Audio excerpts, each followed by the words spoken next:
สวัสดีครับ Greetings from Bangkok Kasit Piromya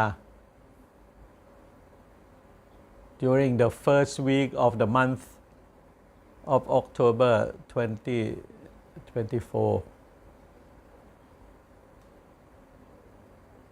This time I will give some of my observations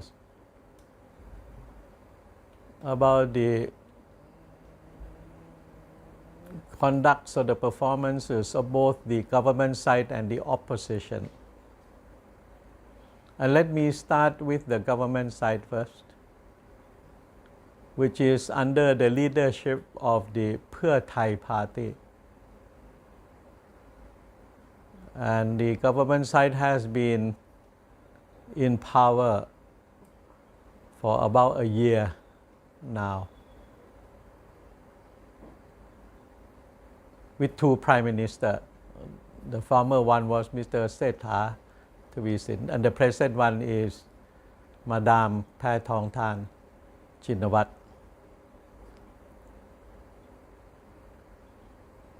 For the past 1 year or so, the Thai public has more or less seen three activities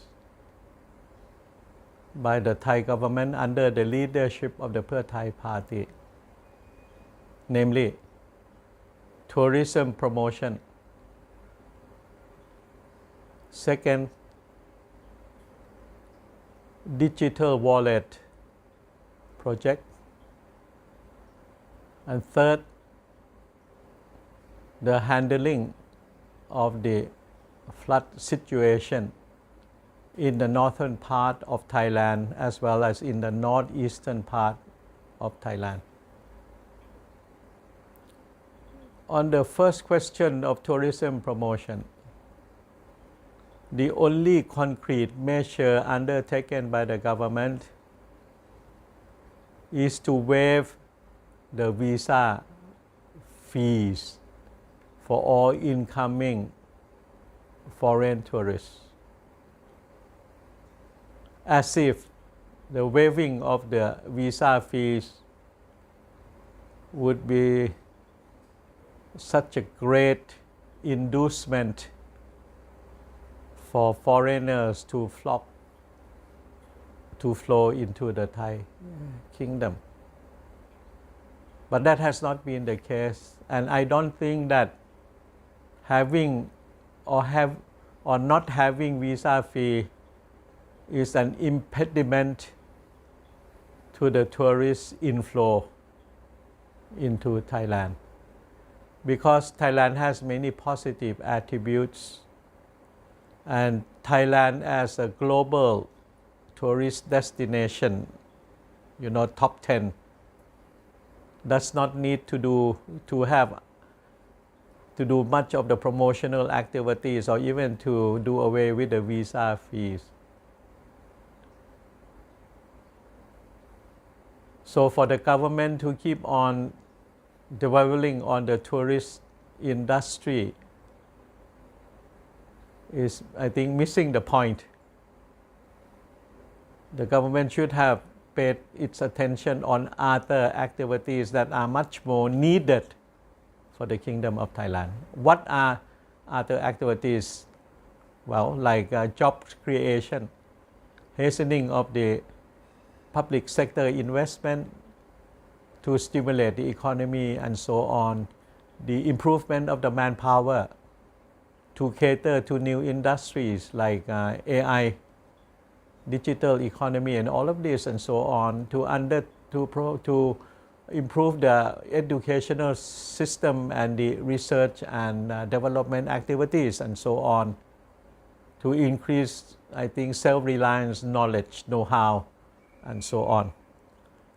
Then on the second point, the digital wallet project, it's only when the Pheu Thai party came into power a year ago that they started to put substance to the whole project, which reflects that the Pheu Thai government did not do any groundwork preparation.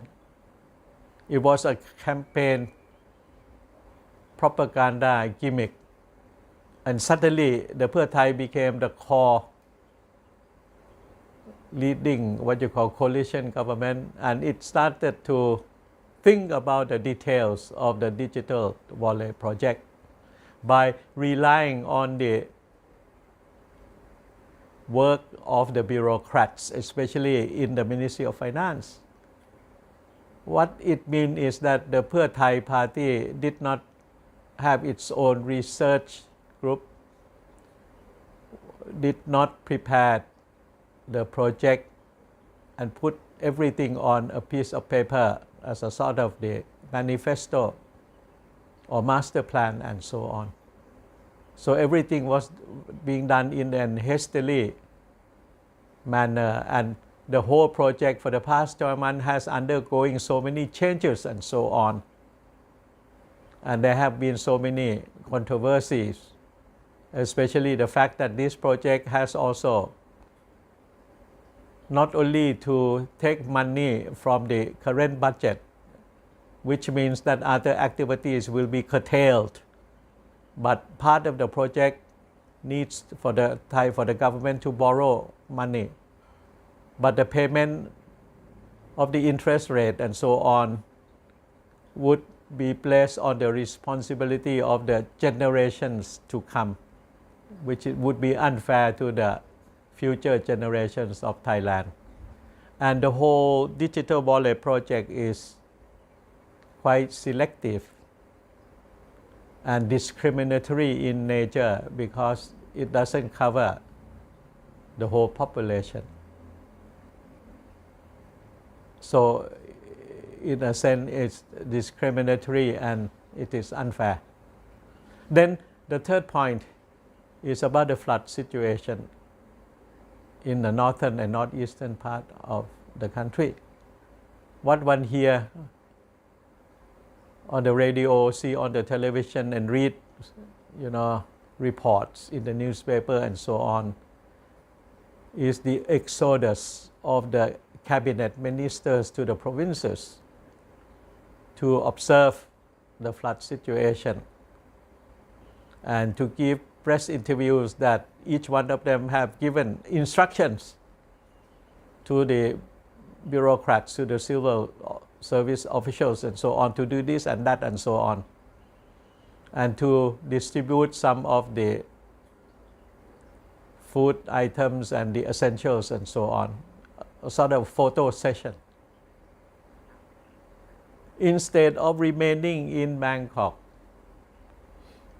and allowing the provincial governors to carry out their work to the fullest of their ability and so on, but for the members of the cabinet to relook at the whole structure of flood prevention, flood relief and all of this, and how to plan for the future, to analyze what went wrong, what would be the measures in the future, what would be the restructuring of the whole governmental setup to be able to meet the challenges into the future and so on.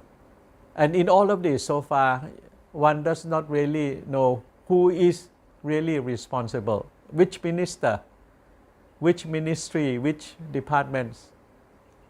Everything looks so quite confusing, and it looks as if that each ministry, each agency does whatever it can. There is no proper coordination. Although the government has just recently set up a sort of a central command, but the placing of the personnel and the working together to come out with a collective plan has not been forthcoming. And all of this, whether on the tourism industry, on the flood control, or from the digital wallet project and so on, is a reflection of the unpreparedness on the behalf of the government the amateurish way of doing things and the lack of the sense of purpose and the lack of the, I think, thorough knowledge of the subject at hand. At the same time, we look across the table to the opposition side. It also has been quite a disappointment in the sense that the opposition has not been able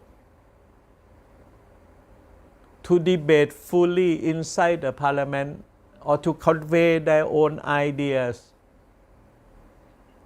to the public at large. The activities of the opposition side under the leadership of the People's Party, Prachachon Party, has been quite lukewarm, half-hearted, looking more like a lost flock of sheep without direction and so on. They should have used the opportunity to come out with solid, visionary ideas and policy measures, and to attack the government, and at the same time to give recommendations, and most important of all, to be able to give some sort of hope to the public at large. But that has not been the case. So the Thai people, the Thai public at large, is in a position of feeling of helplessness and hopelessness, because looking at the government on one side, not much to be happy with. Looking at the opposition, there is a sort of a curtain. There is no clear message, big ideas forthcoming. But we cannot allow that to go on. It is incumbent upon both the government side and the opposition to really sit down and work hard and come out with a set of policy measures that can give hope and confidence to the Thai public at large. Otherwise, there will be much discontentment,